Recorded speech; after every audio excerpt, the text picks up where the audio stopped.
Testing. There we go. All right. Good evening, everybody. Welcome. I'm Dwayne Davison on behalf of the Valparaiso International Center, the VIC. Welcome to our fourth Friday program. Tonight is on Chile. So we are excited about that because we have somebody who's walking distance from the church presenting, and tonight he better not have. We have a few interesting guests. I guess the South Madison Street Posse, is that correct? Neighbors. Blake Swihart from Indiana Landmarks. Just so you know, they have moved. I don't know if it's official yet, but to Valparaiso University, the Linwood House. So welcome to Valpo, to the Indiana Landmarks. And wanted to thank Jerry and Rocky and Kieran for getting our tech setup going and all that. And wanted to make sure everybody is in communication about our World Cultural Festival, because it is Sunday, August 24th. That's our date, Sunday, August 24th. We need help, as always. We've been planning for months, of course, and doing this for 16 years. But that being said, we do need your help. It could be in the form of donations, day of volunteering, could be in the help of in-kind donations, coming to our planning meetings. We have a sign-up sheet over there for our email list if you want to get invites directly from your email to your email about events like this and about the World Cultural Festival. And so we want you to sign up there, and if you're willing to help, mark that down as well. So Sunday, August 24th, downtown Central Park Plaza and Pavilion. So, all right, tonight is Chile. I wanted to let you know there's another person from Chile who is not here, Luciano. I don't know if you remember that I introduced you to him. He lives in Valpo. He's Chilean. He is in New Jersey right now, and he sends his regards. And I wanted to also tell you that I got these in Chile. These are gaucho style. And my hat even, can you read what the hat says there?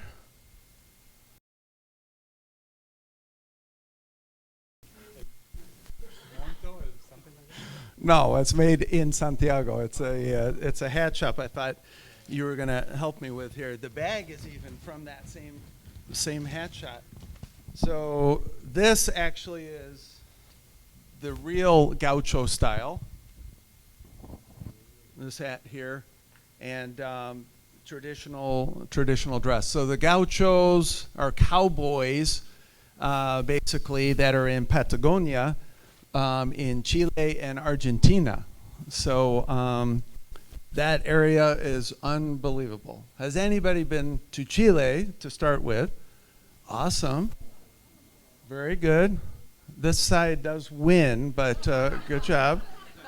And then anybody to Patagonia, because that's a huge difference from flying into the capital, Santiago, because the country's as long as the United States is wide, so, but only 60 miles wide. It's unbelievable. Who's been to Patagonia? Yes, 2. Nice. Okay.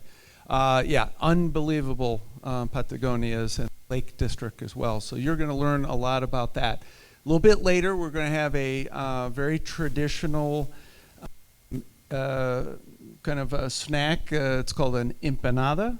So they were freshly baked this afternoon by Latin Bliss in Hammond, and they are Chilean-style empanadas, and we'll talk a little bit more about that later. And then we also have pisco, and that is, you'll learn more about that. It's served many different styles, but pisco is awesome. And we do know that's Chilean, right? And not Peruvian. Because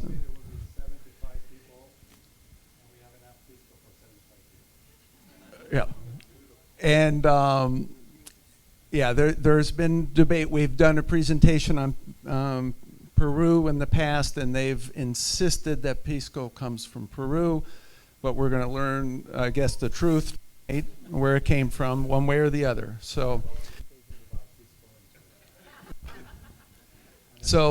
one final note, my son Camden, who lives in Los Angeles, he actually went to Valparaiso, Chile, of all places. He did an internship in Valparaiso, Chile, and he actually traveled with our guest tonight, Danielle, so I'm hoping to hear a story.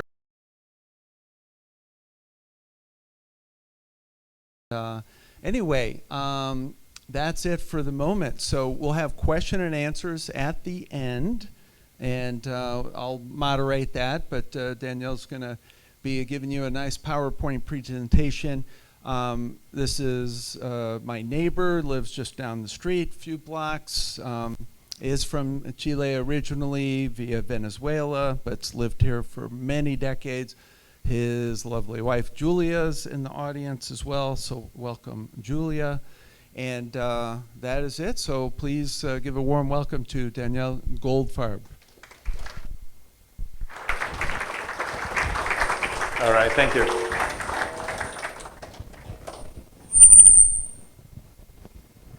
And you getting the lights? Okay. And you blew my joke. I was going to say thank you for flying to the VIC, for flying me in this morning from Chile, Santiago, Chile. I'll be flying out tomorrow morning. So it's very special to be here with you today. And you know, the one story we saw Camden for practically one day, and he actually took our kids around Valparaiso, Chile. So that gave me a little nice break. And every bar that they went to, because drinking age is not a problem there, they carve out or wrote down 219. At every place that they went to, they just spray paint or they carve out 219 everywhere they went. So that was the story. But yeah, it was lovely. And actually, Camden is a little older than George and Caleb, 25 and 23 to be. So that was nice that he took them around, showed them the Valparaiso YMCA in Chile, and there's a sister city, apparently some deal going on between them. Anyway, but we're talking about Chile, and so Dwayne asked me to memorize the Wikipedia page on Chile. I'm working on it. He told me, you know, talk about GDP and talk about minerals and all of those things. But this is Chile here. And we're going to be talking about two places, the Santiago area, the middle of the country, where we're going. This is from the Wikipedia page. Will make you happy. So what about Chile? I mean, you know, it's mostly Christian Catholic country, and it has a very weird government that I cannot explain. So it's, you know, it's a republic, so it's very similar to the Spanish structure, but they have three houses, you know, or three, you know, they have a lower house, they have a middle house, and they have a Senate type structure. There are no states, there are provinces or regions. And I think they have one of the youngest presidents in the world. You know, I think it's Boric is about 35 years old or something like that, 36 years old. So he's been there for a few years, and he's from the center left. And yep, so it's a pretty dynamic country, and we'll be talking about that. Some of the symbols that you've seen around is beautiful pictures of Valparaiso, Chile, which is here in the top, which is UNESCO World Heritage City. Also, the national tree is the Araucaria, which is a combination of almost like a redwood, but combined with cactus. type. It's a very ancient tree. It's been around since the dinosaurs. The condor is the big bird there that everybody loves, similar to the eagle here. And Chile also owns that Chile, the different islands where you see the symbols, the Moabi symbols. Yeah, this is pretty bleak, but Dwayne asked me to talk about the fact that Chile is the largest, the main provider of copper in the world, as well as lithium as well. So copper mine, that's the largest open pit copper mine in the world, and they also have tons of lithium mines that are open as well.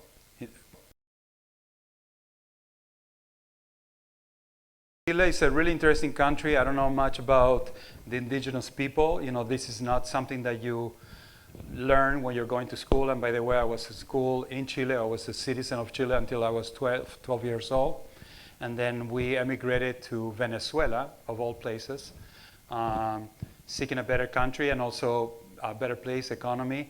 But also it was right at the onset of the dictatorship. So, my parents luckily saw things coming, and so they decided to make the move while we could.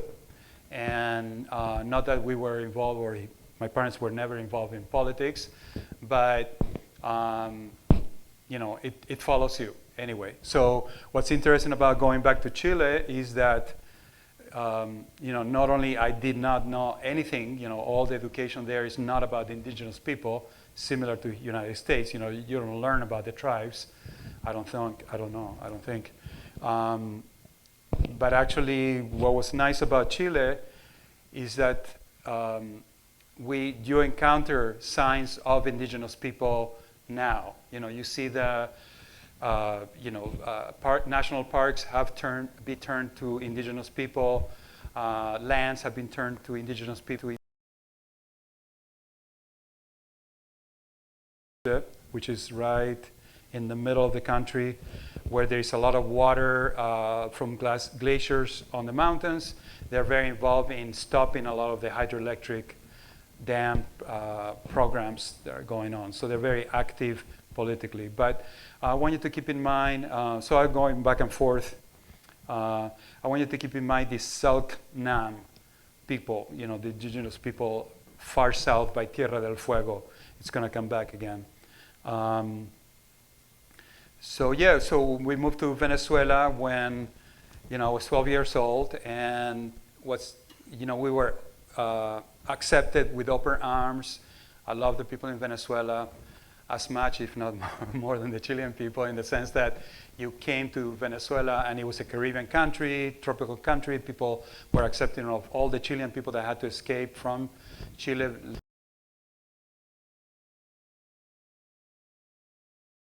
Really a mix of all kinds of people. And so what's challenging for me now to go back, for us to go back to Chile, is that now is the reverse migration. A lot of Venezuelan people have had to migrate out of the country because it's a difficult country right now to live in. And so it's really a strange feeling to be in Chile with Venezuelan voices. These are just some of the maps, just to give you an idea. The regions in the middle, different, similar to the states here, but they have regions like in Spain. They have lots of national parks and biospheric reserves for the United Nations, mostly in the south. So almost all the southern Patagonia is dedicated to national parks. And then the climate is really something. I mean, it's very similar, the reverse from, if you go from Oregon, from Washington State or Canada down to San Diego, is the reverse. So from the north, it's actually very dry desert, the Atacama.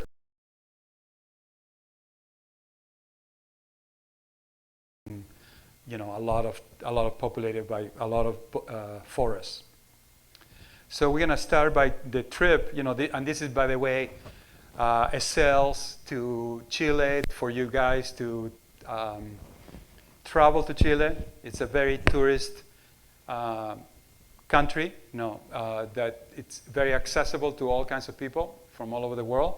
And you see a lot of people from all over the world traveling to Chile. So what we're going to do is just from the two locations that I told you, we travel, and my wife Julia Plum is here, and our boys, we traveled to Chile back in December 2023, and we stayed until 2024, early 2024. So this is mostly pictures from that travel, sharing with you that experience. So when you go from Santiago, the middle of the country, to southern Chile, the only place to land is here in Punta Arenas, right here. And this is all Tierra del Fuego, and this is the limits with Argentina. So they share borders, and they're pretty porous, they're pretty open borders, and so when we arrived to Punta Arenas, and then we drove to Puerto Natales. And from Puerto Natales, then we went to one of the national parks. Believe it or not, we didn't have enough time to see the whole place. You could be there for months and not be able to see. When we arrived to Punta Arenas, what was really strange for us is that not only there was wind all the time, so there is wind in the summer, they're summers. There's wind from 7 in the morning until about 9 o'clock at night. So not only the natural trees that are growing in the streets are tilted, but they've also done a lot of work on pruning their trees in weird ways. So that was like, okay. Just very nice. Yeah, this is Punta Arenas. I don't know what to tell you about this, but I'll be showing you a lot of pictures and probably drive you crazy with too many pictures. But they're mostly cedar trees in the cedar family. So there's a lot of activity going on in Punta Arenas.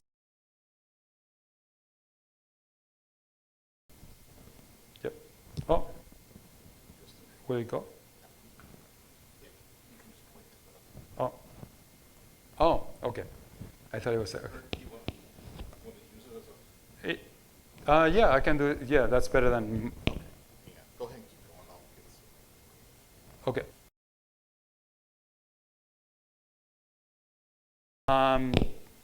It was impactful to see that there is so many people living there, and it's so modern. You thought, you go to the end of the world and there wouldn't be technology and all of that, but there's so much going on there.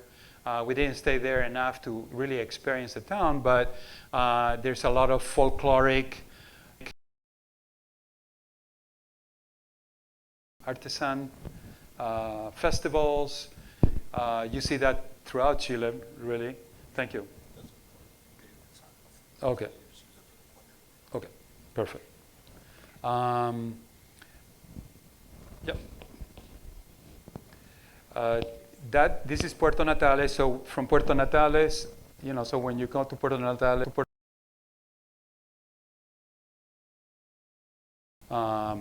you see a lot of islands and mountains, and this is part of the Andean range, going a little bit into the ocean.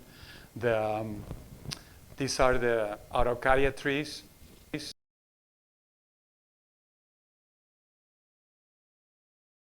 The streets are wonderful. I mean, but again, very windy all the time. This is us exploring the town of Puerto Natales. Great places to eat. Lots of coffee houses and Julia, please help me out. Well, that was summer. That was summer there, yeah, which is winter here. So it's still, yeah, but mostly because of the wind. It's just the wind is, you wake up and you go outside, it's wind. You go to bed, it's windy. And you ask people, is it always like this? Like they look at you like, yes, it's always like this for months and months on that, every day. And by wind, it's like 20 to 30 to 40 miles an hour winds. These are strong winds. You're walking around and it's windy. Yeah, it's wild. So, one of the things that, when I talked about like going back to Chile,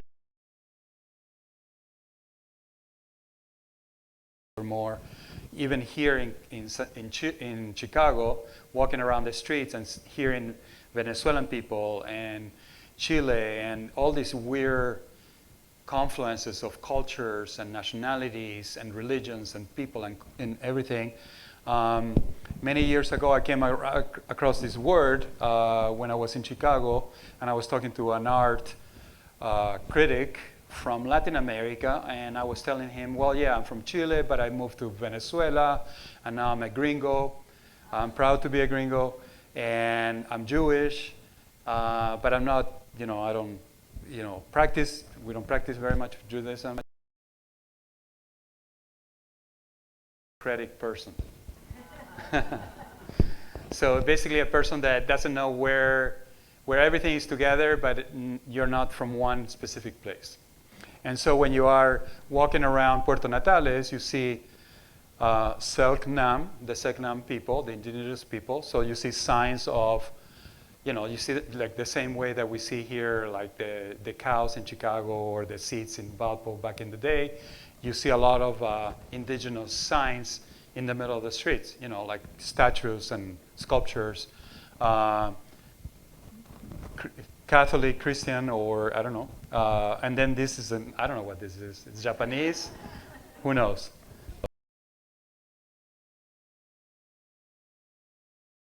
Good question. Yeah, possibly. But I think it's because of all the mountains, and it just funnels the wind. It's always the same direction. No, I don't know. That's a good question. I didn't measure. I didn't think about it, but yeah. This is what it looks like late at night, around 11 o'clock at night. The light, probably like Alaska during the daytime. It's a small town, really. I don't know how many people live there, but it must be a couple thousand people, really. But it gets full of people in the summer, and you have a lot of people from all over the world coming there because it's really the last station to a lot of the national parks. This is us.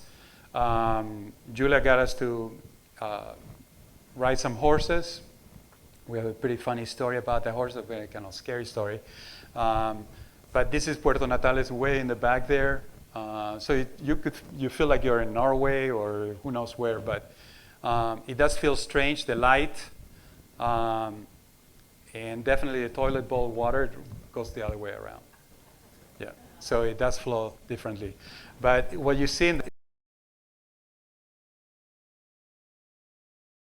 we do ecology work, my wife and I, is that a lot of the forests are invaded by this invasive invasive vine that is now merged with a lichen. So unlike here in the United States, we're very much focused on what we call invasive species.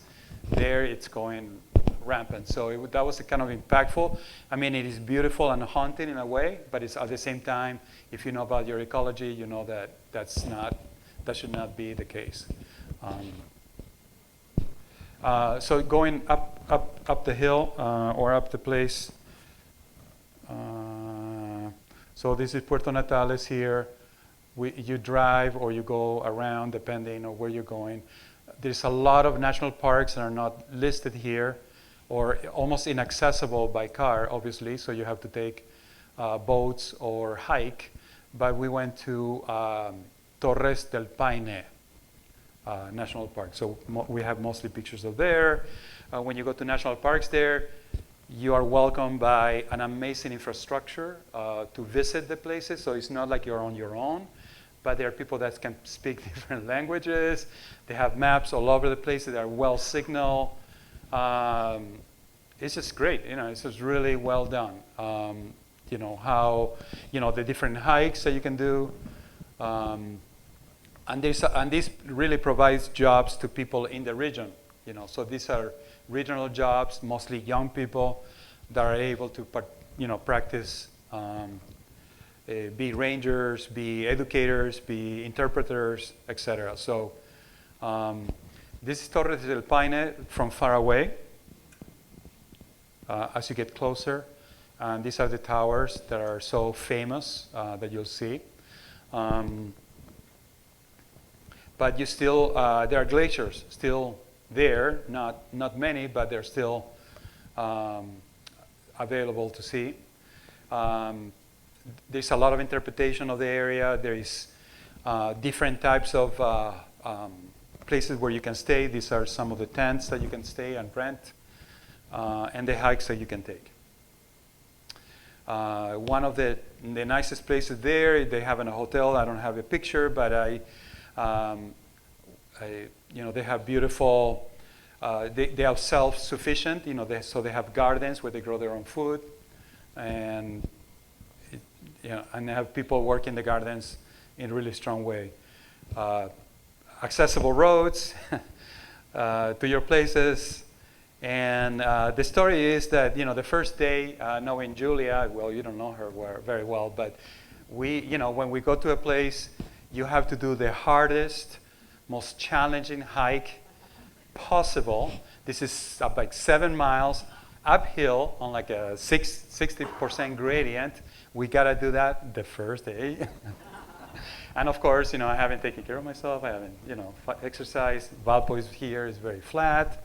We get there, I can't make it. So we had to come back down. They close, obviously they start closing things early in the afternoon, so they don't want people wandering around the park or different areas that are inaccessible or dangerous, late at night, or even late in the days. Otherwise, they have capacity to go and rescue you.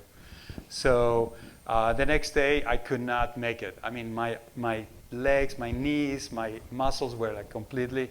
But Julia and the boys really made it up all the way. So these are their pictures. I'll be parachuting there or taking a helicopter. And Julia, you can tell more about the. Well, they closed it, and we didn't know this.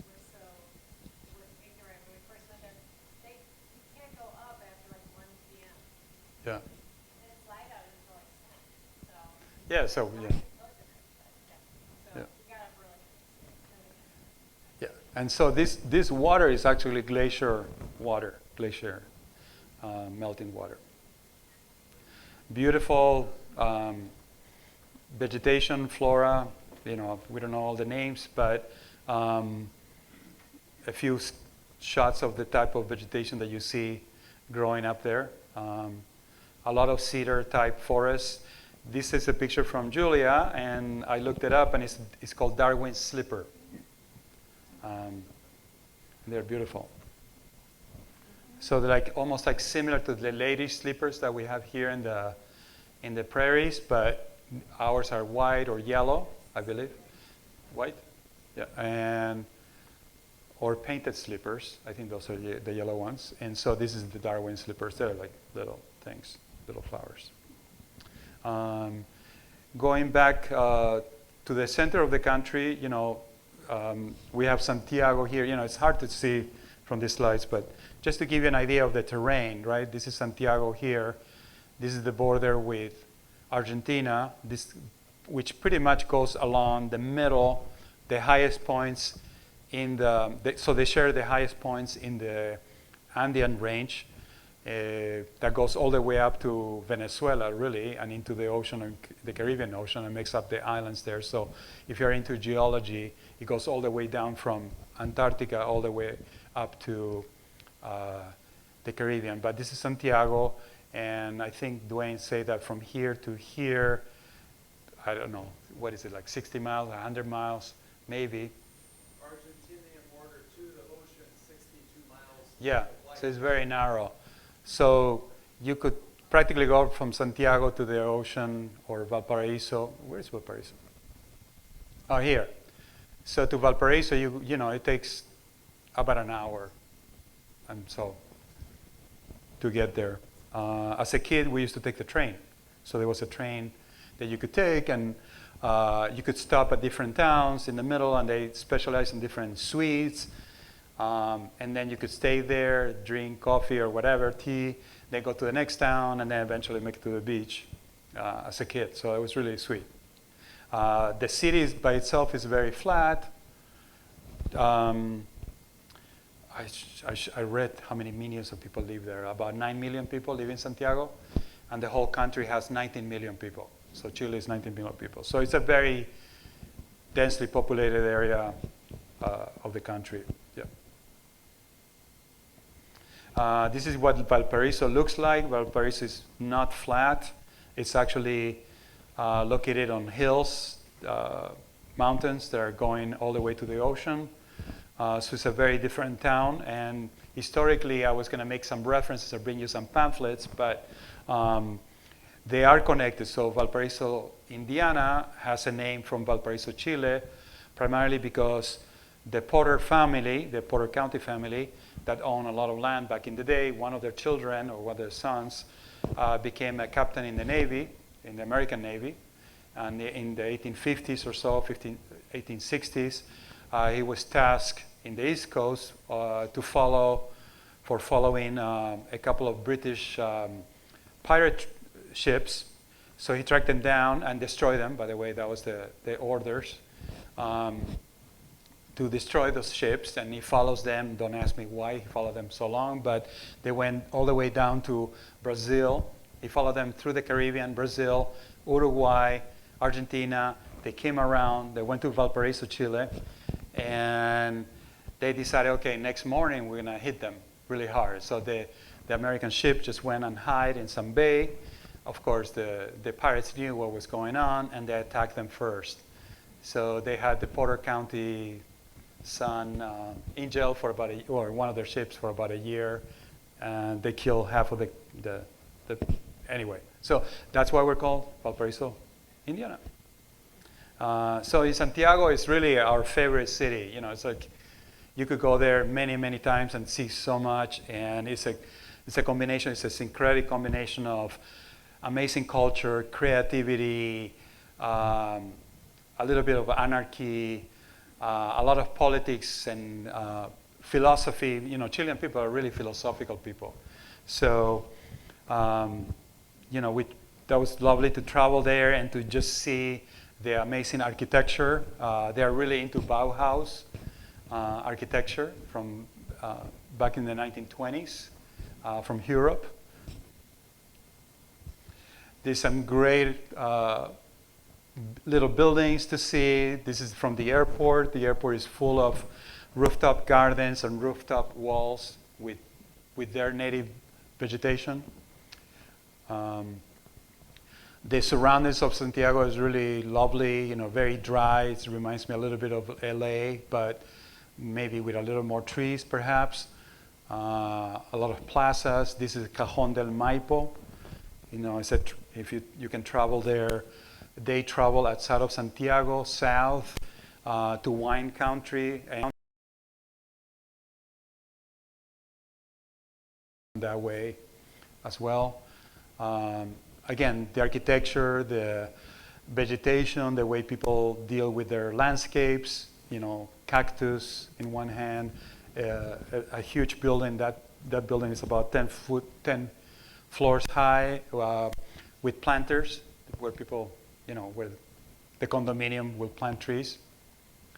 Plaza Ñuñoa, a lovely place, you know, to go and party and hang out with people, and restaurants. It's always full of people, families. The central part of the city, it's a combination of both old buildings and new buildings. Not a lot of construction going on there, but it's combined. One of our favorite places is the Universidad Católica.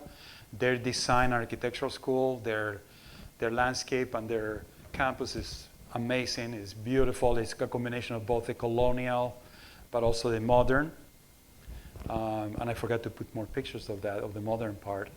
And when we go to Santiago, we're lucky that, you know, my mom is still around in her late 30s.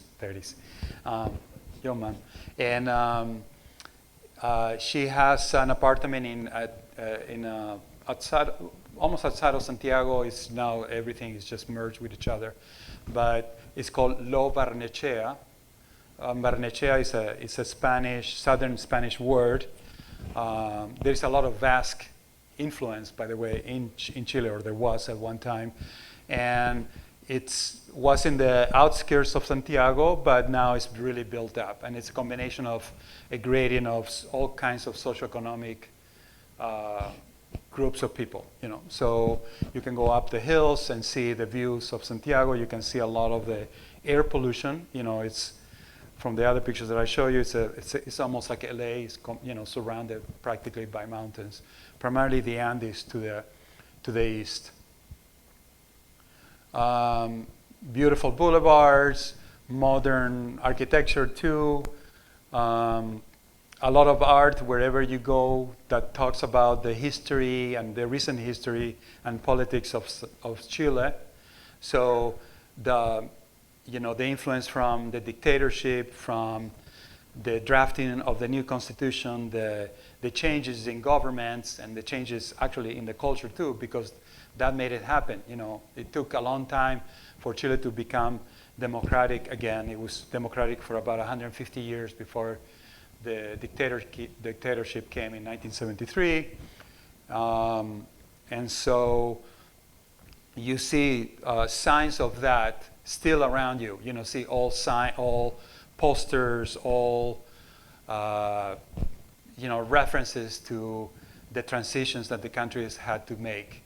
So it's interesting how history is really in front of you all over the place, and yeah. So there's a lot of artisanal works that you can visit, that you can buy, open air festivals. Same thing, we bought a couple of nice little.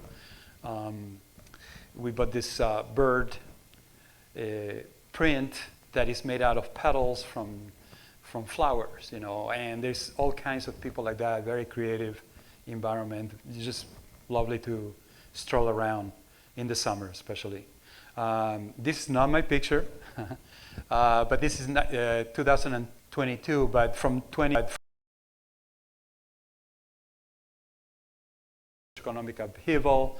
I was there in 2019 visiting my family, my parents, by myself, and walking around then. It was just the beginnings of what would be here in the United States, the Black Lives Matter kind of changes that came to Chile, primarily because of socioeconomic distinctions that are very entrenched in the country, but also they're based on race as well. Who are the poorest people? If not, the immigrants are coming from the Caribbean, Haiti, Venezuela, Colombia, but also the indigenous people, the brown people, And so there was a lot of upheaval that became more violent with time and more anarchistic with time as well. So there was a lot of destruction, a lot in this, specifically in this area. This is the center of the town. This is kind of the loop, and you see still signs of closed shops that were vandalized, and you see a lot of graffiti, some good, some bad, some really interesting, beautiful graffiti that talks about the rights of people, but at the same time, you see the signs of the impact that it had basically on themselves, on the middle class, really, on the working class. I'm going to be playing a couple of videos, of the things that you see in Santiago, and it's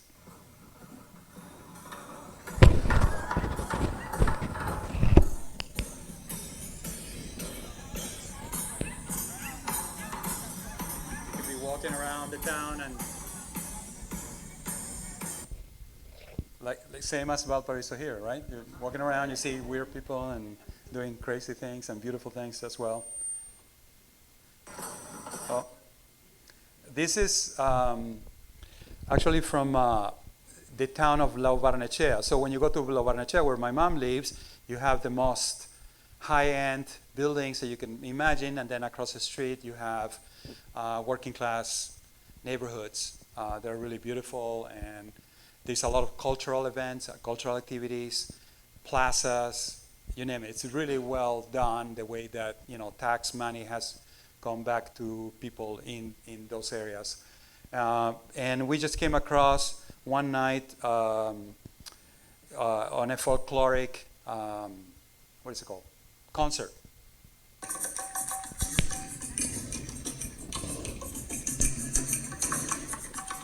This goes for about a minute.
And then this is just driving around Santiago, especially in a neighborhood called Buena Vista, which is kind of a cosmopolitan neighborhood where you have a lot of artists and philosophers and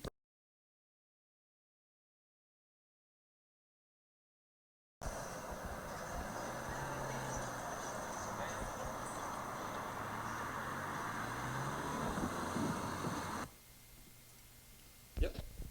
So these are our videos. Okay, sorry. Now I'm going to go into Valparaiso very quickly. This is Caleb right here. Went to school with Leo. And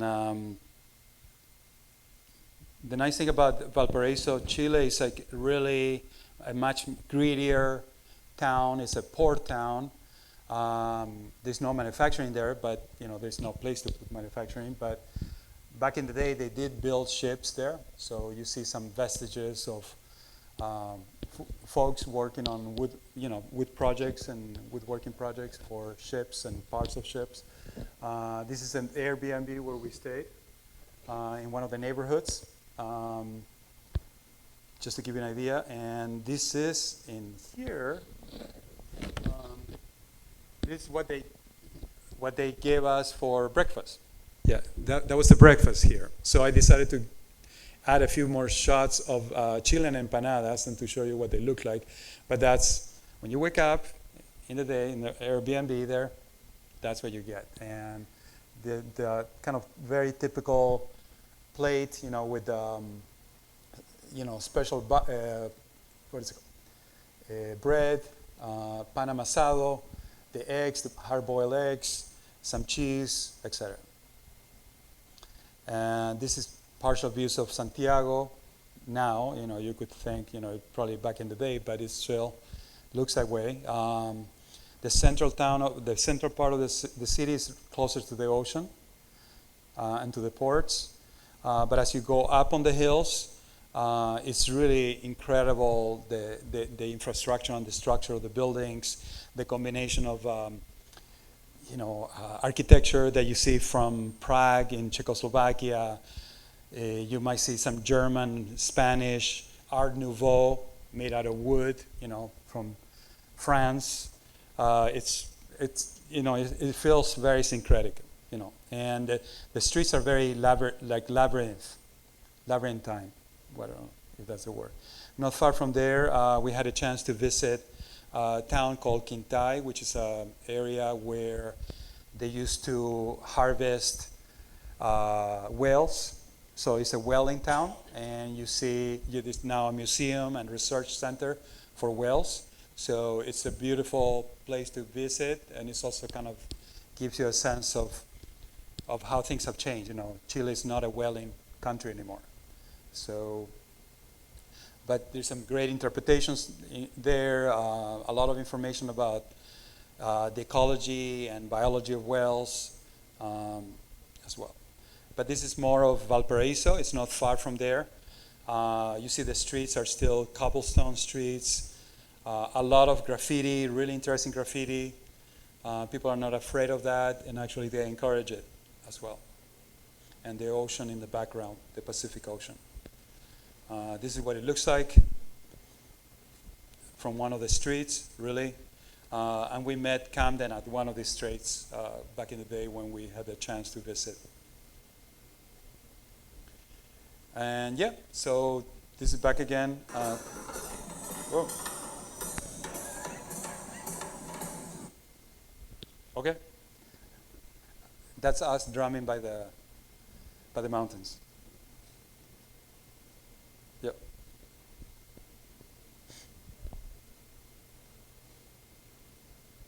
Yeah, it's a very impressive town.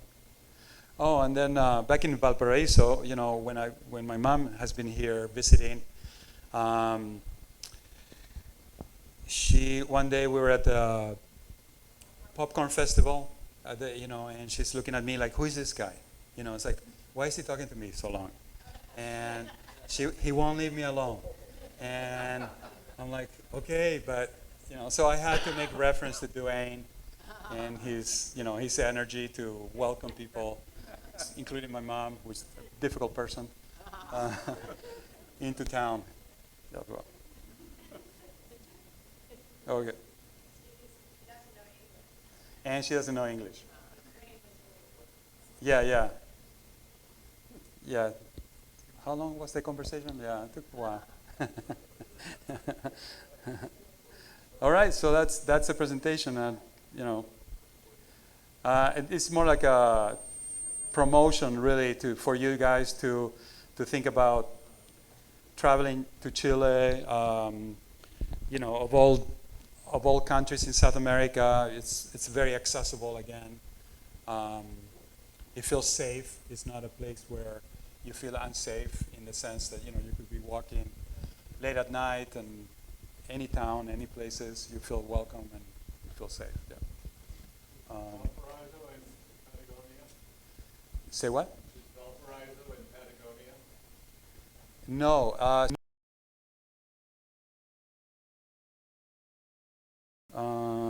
Let's see if I had that map again. So Santiago is in the middle of the north and south, and Valparaiso is more or less due west on the ocean in the middle of the country. So the country itself is incredibly diverse. So in the north, the Atacama Desert is possibly the driest place on earth. There are a couple of places where they've never in history had measurable rainfall, for example. And then in the kind of near north, that's you didn't mention the famous poet and writer with the Elqui, Valle de Elqui and all of that, where the grapes are grown. Oh, yeah. There's lots of Chilean wine, which is quite an important industry. And then in the central, I think it's a lot of fruits and vegetables that we get in our winter come from their summer up this way. Yeah, but to your question, so this is Santiago in the center of the country. Here is Valparaiso. So it's right there. And then just south of Santiago is seriously some of the most beautiful landscape in the world. So the Lake District with the volcanoes and the lakes and the mountains, and then south with the unbelievable glaciers and the Antarctic region. Yeah. So yeah, it's really amazing. And you travel by boat a lot. Once you get down to Puerto Montt, from then on, which is still, it's still about 3/4 of the way there. You have to go down on ocean, on boats, ferries. Right. Take ferries. And just one more thing on Valparaiso, it's extremely hilly, and one of the main ways to get around is funiculars. So they have these at the dunes here. So you take these trams up funiculars, and it's a public taxi basically, because the streets are so incredibly steep. Yeah, they're very steep. And made graffiti a is mistake everywhere in a good way. Yeah. And we rented a car, and my son and I, and to travel to Valparaiso. And the cheaper cars, almost all cars there are manual shift. And driving it in Valparaiso was so scary. I kept hitting people behind me. I couldn't. Yeah, it was the most scary thing in the world. Like I were screaming, yelling, crying. It was just like, and like they're like this. And some roads don't have any, boundaries. If you make a mistake, you're out. So never again. You've probably seen him driving around this Valparaiso, and it's not pretty. Yeah, I want to see Julia driving there. She loves manual shift. But and then Valparaiso is a working class city, but it's kind of bohemian. It's eccentric. It's very interesting, and it does mean Vale of Paradise. So people come here thinking and Vale of Paradise, all that, and they get cornfields, I guess, but but just north is the kind of ritziest place in Chile. Viña del Mar is kind of Yeah. a suburb of Yeah. Valparaiso, but super different. Yeah, it's like where people go vacation and stuff. Yeah, hotels and like the Cancun of Chile kind of a thing. Yeah. So, Yeah. all right, who's Great. got some questions here for Danielle? You know, obviously we skip a there's lot a- of things. You know, So there's a highway that runs the length, almost, not to Yeah. Patagonia. And I imagine with all the mountains and stuff, it winds all over. Do people even have a reason to visit others who live elsewhere in the country? Or is everyone just kind of, hey, this is where I am and this is where I stay? well, I mean, you know, what's happened a lot in South America is that the cities, the capitals especially, and that's why Chile moved the capital from Santiago to Valparaiso. That was the second largest city because Brazil did something similar to Brasilia. And basically because, yeah, I think people can hear it. No? Oh, okay.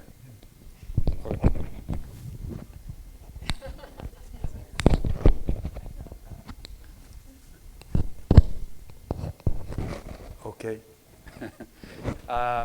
So most people go and work in Santiago, you know, so that's where the jobs are, so people have a lot of links to communities outside of Santiago, obviously, so you have families that live all over the place, and people will travel to see their families. So that's a pretty, yeah. And then there, people are really good about vacations, you know, so the social benefits of working in Chile are very strong, not only on the 401ks and all that, but also on vacation time. So people get a good month of vacation, and then that's where people travel to see, you know, to visit their family. There is also like the lake area in the southern Chile. It's a great place to go in the summer, so it's not so hot, but you're close to you're close both to the ocean, big lakes. You're close to the Andes. You know, the Andes are always there present. You can see them from far away. It's like a giant wall that follows you. But Daniel, just a small point to the question earlier is, I don't think your mother or some of your classmates had been to Patagonia where we had gone, right? Not until recently. I mean, it wasn't a place, you know, maybe, you know, that whole infrastructure that I was talking about that is so amazing now to go there and you feel welcome and comfortable, especially if you didn't speak the language, or if you wanted to really do some real hiking and you can prepare for, you know, for many days on hiking and all of that. It's all well organized, but that infrastructure didn't come up until the last 20 years, if that, yeah. So it's very recent, very new. So when I was growing up, we didn't think about going to the Patagonia. That was like the end of the world, you know, or even to the Atacama Desert. But now you can, you know, now it's more accessible. Yeah. Yes, sir. Where are the ski resorts here? I had friends in Hold on a second. college. Hold on a second. Thank you. Yeah. I had friends in college that went to Chile Oh, okay. in the summer to go skiing. Yeah, because it's winter there. Yeah, but was winter they there. are all near Santiago, so that's okay. the good news. I mean, in the sense that you know, if you're really into skiing, like our kids are, you can go. There's Farellones, Portillos, Valle Nublado, and they all have kind of a whole range of socioeconomic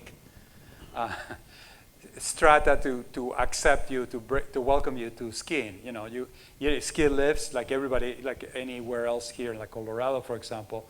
But there is hostels, there is hotels, there is fancy hotels. Not many. So it's, you know, if you're really into skiing, you have to plan, you know, many months, if not half or more a year ahead of time. But for a day trip, you can do that. Yeah. The drive is an hour and a half, all the way uphill. So what they do there, because the mountains are so jagged, I guess, or so inclined, there is only one road, one way to go there, to the different places. So they do mornings, you go up, and then the afternoons, you come back down. And the last time that you can actually drive back down, because it's winter there, so it gets dark pretty early, like here, like 4 or 5 o'clock. The latest you can go down is at 4 o'clock. Otherwise, if you don't catch your bus, your van, or if you're driving around, you're stuck up in the hills. You cannot drive down. You're not allowed. And just so you know, we use the microphone for the questions, even with a little feedback, unfortunately, but because we're recording this, and so for folks that want to either see this again or who weren't here, it will be up on our website, valpovic.org, in a few days. So there you go. And how Chile has the coastline. Yeah. In the history books, who's responsible for how they got all the coast like that? Like 1600s. Who came in and made the territory?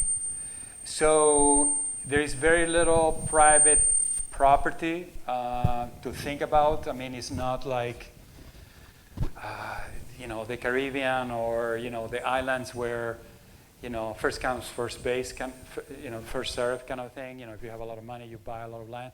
I mean, you see that near Santiago, near Valparaiso. If you go up and down for about an hour north and south, yes, you'll look at a lot of like resorts, but otherwise it's very pristine. And different towns like La Serena in the north or Copiapó in the south, you find a lot of universities along the coast in those towns, and they're owned by and run by municipalities. Not one explorer that's responsible for, one Spanish explorer and one. Oh, Yeah, he's talking about geographic borders. I think mainly the Andes Mountains creates the border. That's the main thing. But in the north, there have been several wars.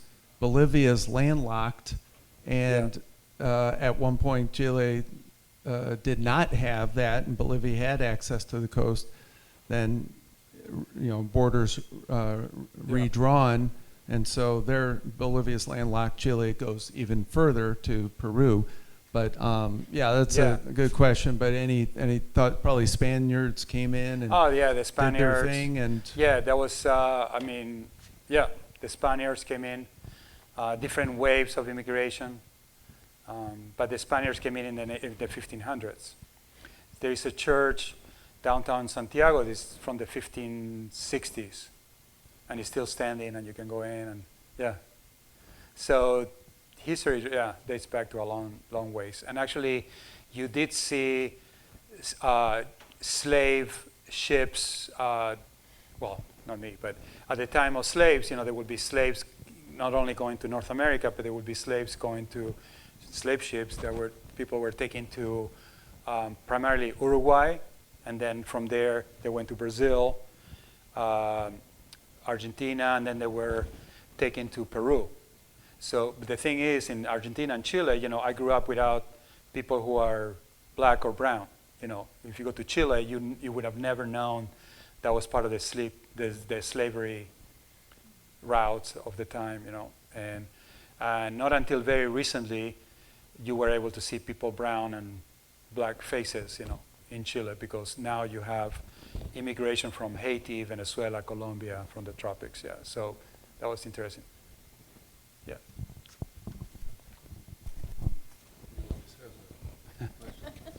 All right. Well, I'm trying to think of something intelligent to ask, but I struggle.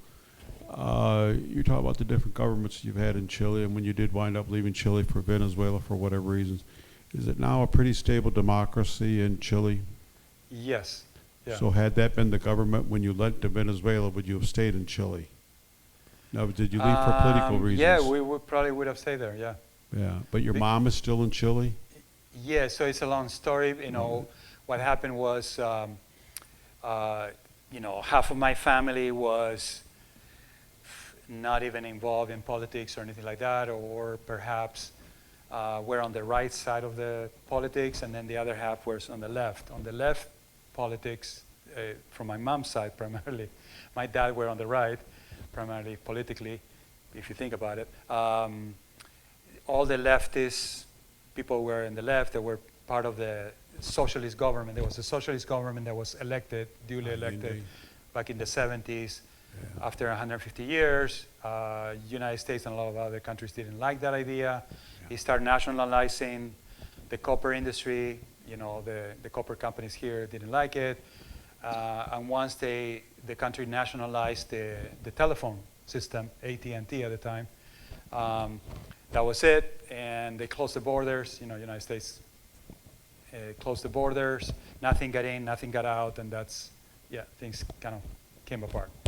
That dictatorship started. So part of my family had to escape or had to go into asylum or go somewhere else. We were kind of in the middle. We were more like economic migrants, really. My parents were the first ones to go into college in their families. So whatever jobs they had, they ended. My dad in construction, there was no construction. My mom was education, no money for education. So yeah, they had to go. And that was Allende, Pinochet area? In the Pinochet years. Yeah. And so when things got better, my parents came back, but I've been going north. And now with my wife, we're going to be going north probably. It's a beautiful country. To Canada. No. Anyway. Yeah. Daniel, you had mentioned in your kind of biography for the invitation. Yeah, I hope you share my biography with everybody. Oh yeah, some of them.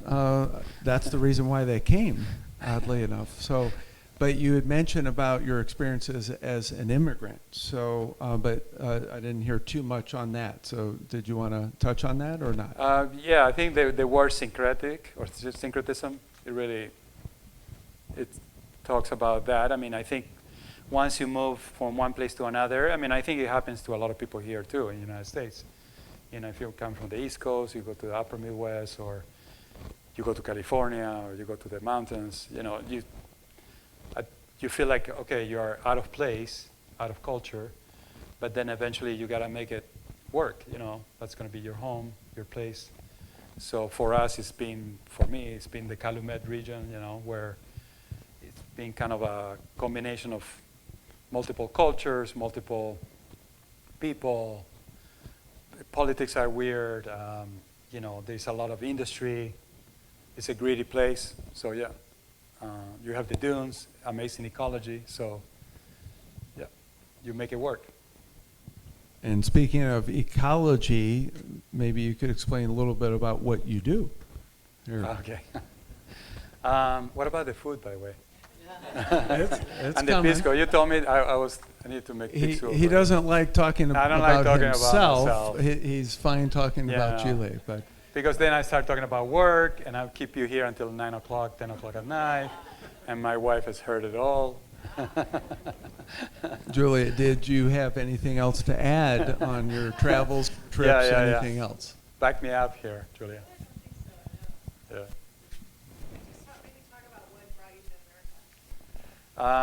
Well, primarily Julia. No. We met at 51st and Western in south side of Chicago back in the day. Yeah. It was college, right? Yeah, it was partly college, partly escaping Venezuela. There was a lot of, economic uncertainty.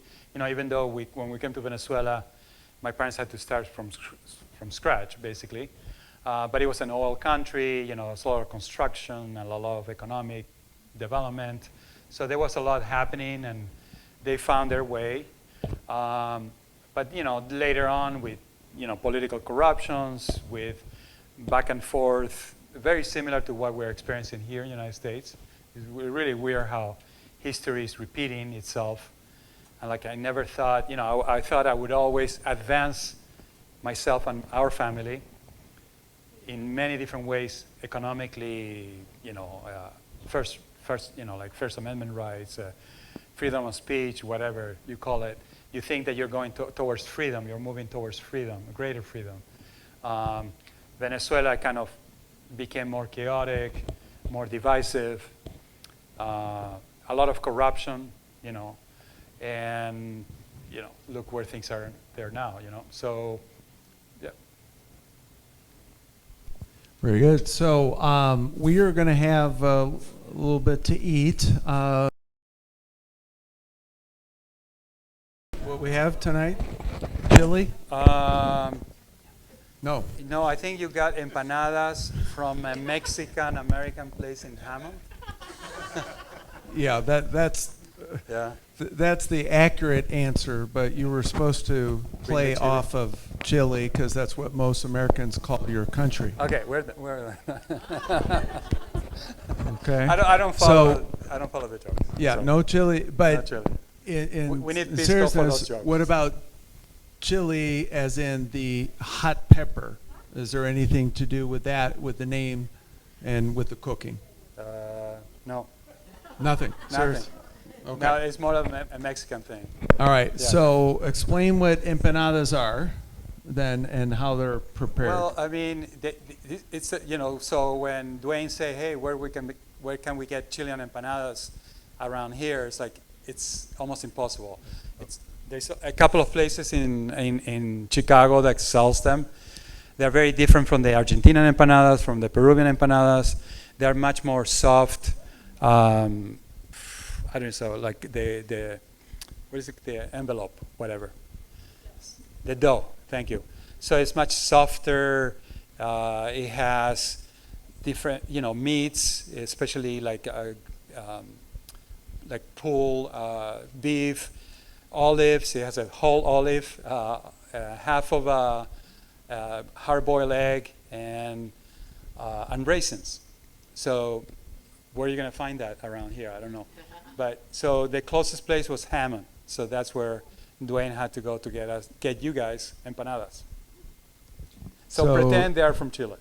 Yeah, and these Think about are, Chile. they said to keep them warm at 175 without aluminum foil so that they stay crispy.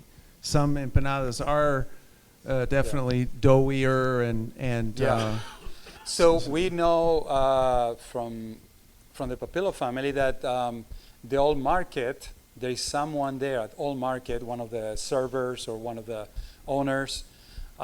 She knows how to make Argentinian empanadas, and they have them available once a month or something like that. So I've never been able to catch them, but they sound really good. They sound very And last thing, we have pisco. So explain what that is, and then what the possibilities are with Yeah. the pisco sour versus straight versus with cola. Well, the cola thing is yours, because I never heard that pisco would be mixed with Coca-Cola, like a rum and Coke or Cuba Libre. But the Chile Libre thing is that pisco is like a brandy. It's a 40 proof, made out of grapes. It tastes like vodka, I think, if you have it straight. But there's a big fight going on between Chile and Peru about who invented pisco first and who has the best pisco. But the pisco is really the brandy with what is that syrup, like a sweet syrup that you have to add, and you have to get egg whites that are almost like blended, almost like foamy, blended egg whites that you put on the drink with some lime as well, lime juice. And in Peru they put bitters, but Chileans they don't put bitters. That's the difference. Great. So as you know, we are going to socialize for a while. You're welcome to stick around and talk to Danielle. He's going to be behind the pisco there. Yeah. And you can talk to him there. And just so you know, the empanadas, we'll make sure they're labeled. The large tray is beef. Then the other two smaller trays, one is pork and one is vegetable or vegetarian.